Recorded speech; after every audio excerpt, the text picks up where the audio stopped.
السلام۔ آج کے اس تفصیلی تجزیے میں ہم پاکستان کے موجودہ پیچیدہ بحران کا بہت باریک بینی سے جائزہ لیں گے۔ ہم یہاں کسی سنی سنائی بات یا افواہ پر نہیں بلکہ صرف اور صرف حقائق، اعداد و شمار اور موجودہ حالات پر بات کریں گے تاکہ اس الجھی ہوئی صورتحال کی مکمل تصویر ہمارے سامنے واضح ہو سکے۔ اب سب سے بڑا سوال جو اس وقت ہر ذہن میں ہے وہ یہ کہ کیا پاکستان واقعی ایک بہت بڑے سیاسی بحران میں داخل ہو چکا ہے؟ کچھ ایسے راز ہیں جنہیں جاننا ضروری ہے، جیسے کیا عمران خان کی سیاست ختم ہو رہی ہے یا وہ مزید مضبوط ہو رہے ہیں؟ اس پورے منظرنامے میں فوج کا اصل کردار کیا ہے؟ اور سب سے بڑھ کر IMF آخر پاکستان سے چاہتا کیا ہے؟ یہی وہ سوالات ہیں جنہیں آج ہم سلجھانے کی کوشش کریں گے۔ تو چلیں سیدھا مدعے پر آتے ہیں۔ آج ہم ان 5 بنیادی پہلوؤں پر بات کریں گے: موجودہ سیاسی اور معاشی بحران، عمران خان کا کردار، سیاست میں فوج کا حصہ، IMF اور معیشت، اور آخر میں عوام پر اس کے اثرات اور ممکنہ حل۔ شروعات کرتے ہیں اپنے پہلے حصے سے، یعنی موجودہ سیاسی اور معاشی بحران۔ اگر ہم میکرو لیول پر دیکھیں تو ملک اس وقت شدید مشکلات کے بھنور میں پھنسا ہوا ہے۔ ایک طرف کمر توڑ مہنگائی، بڑھتی ہوئی بے روزگاری اور ڈالر کی اونچی اڑان ہے، تو دوسری طرف سیاسی جماعتوں کے درمیان شدید کھینچا تانی چل رہی ہے۔ پچھلے کچھ عرصے میں حکومتیں بدلیں، نئے اتحاد بنے، ٹوٹے، سڑکوں پر احتجاج ہوئے، لیکن ان سب کے باوجود ایک عام شہری کی زندگی پہلے سے کہیں زیادہ مشکل ہوتی گئی۔ اس صورتحال کو دیکھ کر ایک انتہائی اہم سوال جنم لیتا ہے: آخر پاکستان کو اس نہج تک کون لے کر آیا؟ اس سارے کرائسس کا اصل ذمہ دار کون ہے؟ اس کا جواب جاننے کے لیے ہمیں ان حالات کو بدلنے والے اہم کرداروں یعنی اس کھیل کے مین پلیئرز کی طرف دیکھنا ہوگا۔ اور یہیں سے ہم اپنے دوسرے حصے کی طرف آتے ہیں، جو ہے عمران خان کا سیاسی کردار۔ عمران خان پاکستان کی سیاست کا وہ نام ہے جنہوں نے نوجوانوں اور سوشل میڈیا کو پوری طرح متحرک کیا۔ 2018 میں وہ نیا پاکستان کے نعرے کے ساتھ اقتدار میں آئے۔ انہوں نے آتے ہی کرپشن کے خلاف آواز اٹھائی، طاقتور حلقوں کو چیلنج کیا اور ایک خود مختار خارجہ پالیسی کی بات کی۔ لیکن جیسے جیسے ان کا دور آگے بڑھا، معیشت کمزور ہونے لگی اور مہنگائی میں اضافہ ہوا۔ ان کے دور حکومت کے آخری حصے تک تمام سیاسی مخالفین ایک ساتھ متحد ہو گئے اور بالآخر عدم اعتماد کی تحریک کے ذریعے ان کی حکومت ختم کر دی گئی۔ اب یہاں سب سے اہم نقطہ یہ ہے کہ ہمارے سامنے 2 بالکل مختلف بیانیے موجود ہیں۔ ایک طرف عمران خان کا سخت موقف ہے کہ انہیں ایک بیرونی سازش کے تحت ہٹایا گیا، جبکہ دوسری طرف ان کے مخالفین کا دعویٰ ہے کہ ان کی حکومت معاشی طور پر بری طرح ناکام ہو چکی تھی۔ یہ دونوں اپنے اپنے دعوے ہیں اور ہم یہاں مکمل غیر جانبداری سے صرف حقائق کو سمجھنے کی کوشش کر رہے ہیں۔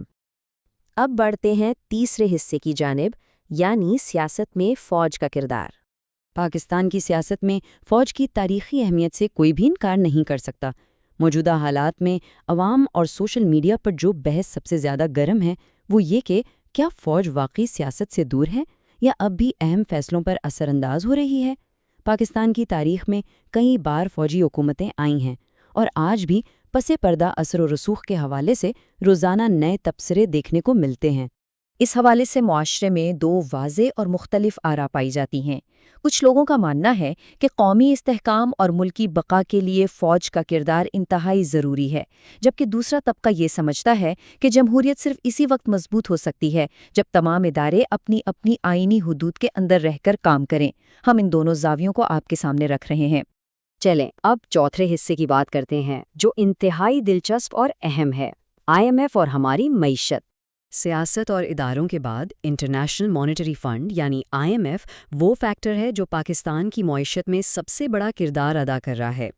لیکن پاکستان کو بار بار قرض لینے کے لیے IMF کے پاس کیوں جانا پڑتا ہے؟ اس کی وجوہات بالکل واضح ہیں۔ ہماری ایکسپورٹس بہت کمزور ہیں، ملکی قرضے مسلسل بڑھ رہے ہیں، سیاسی عدم استحکام کی وجہ سے معیشت کو نقصان پہنچ رہا ہے، ٹیکس کا نظام کمزور ہے اور ہمارا پورا انحصار امپورٹس یعنی درآمدات پر ہے۔ اور جیسا کہ ہم سب جانتے ہیں، IMF قرض مفت میں تو دیتا نہیں، اس کے بدلے انتہائی سخت شرائط رکھی جاتی ہیں، جیسے بجلی اور گیس کو مہنگا کرنا، عوامی سبسڈیز کو ختم یا کم کرنا، نئے ٹیکس لگانا اور روپے کی قدر کو اوپن مارکیٹ کے حوالے کر دینا۔ ان شرائط کا سیدھا سا مطلب یہ ہے کہ ملک کو وقتی طور پر قرض تو مل جاتا ہے، لیکن عوام کے کندھوں پر مہنگائی کا بوجھ کئی گنا بڑھ جاتا ہے۔ اور اسی سے ہم آتے ہیں اپنے 5ویں اور آخری حصے کی طرف، عوام پر اثرات اور اس تمام صورتحال کا ممکنہ حل۔ اب بڑے بڑے معاشی اعداد و شمار اور سیاست سے نکل کر ذرا اس عام انسان کی زندگی کا جائزہ لیتے ہیں جو اس سارے کھیل کا اصل نتیجہ بھگت رہا ہے۔ آج پاکستان کے عام شہری کی روزمرہ کی جدوجہد صرف اور صرف کمر توڑ مہنگائی اور ان بجلی کے بلوں سے نمٹنا ہے جو اب برداشت سے بالکل باہر ہو چکے ہیں۔ یہ صرف خبریں نہیں ہیں، یہ وہ حقیقت ہے جو اس وقت ہر گھر میں محسوس کی جا رہی ہے۔ اور بدقسمتی سے آگے کا منظر نامہ بھی بہت زیادہ امید افزا دکھائی نہیں دے رہا۔ نوجوانوں کے لیے نوکریوں کی شدید کمی ہے اور مستقبل کے حوالے سے ہر طرف ایک غیر یقینی صورتحال چھائی ہوئی ہے۔ اگر ہم سوشل میڈیا دیکھیں تو وہاں صرف ایک دوسرے پر الزامات کی بارش ہے، لیکن حقیقت میں عام شہری اپنے مستقبل کو لے کر شدید پریشان ہے اور بس آگے بڑھنے کا راستہ ڈھونڈ رہا ہے۔ اس تمام شور اور بحث کے درمیان جو سوال سب سے زیادہ اہمیت رکھتا ہے وہ یہ ہے کہ آخر اس کا حل کیا ہے، ہم اس مسلسل بحران سے باہر کیسے نکل سکتے ہیں؟ تو آئیے سیاست سے ذرا ہٹ کر ماہرین کی تجویز پر غور کرتے ہیں۔ ماہرین کے مطابق اس دلدل سے نکلنے کا راستہ ان بنیادی تجاویز میں چھپا ہے۔ ملک کو سب سے پہلے سیاسی استحکام کی ضرورت ہے، پھر ایک مضبوط معیشت، ایکسپورٹس میں اضافہ، تعلیم اور ٹیکنالوجی کے شعبے میں بھاری سرمایہ کاری، اور سب سے بڑھ کر قانون کی بالادستی یعنی رول آف لا۔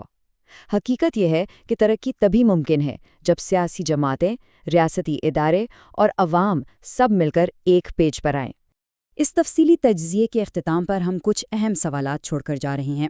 آپ کے خیال میں پاکستان کے موجودہ حالات کا اصل ذمہ دار کون ہے؟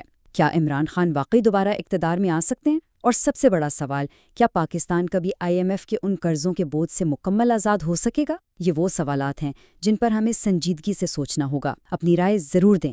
اس تجزیے میں ہمارے ساتھ شامل ہونے کا بہت شکریہ۔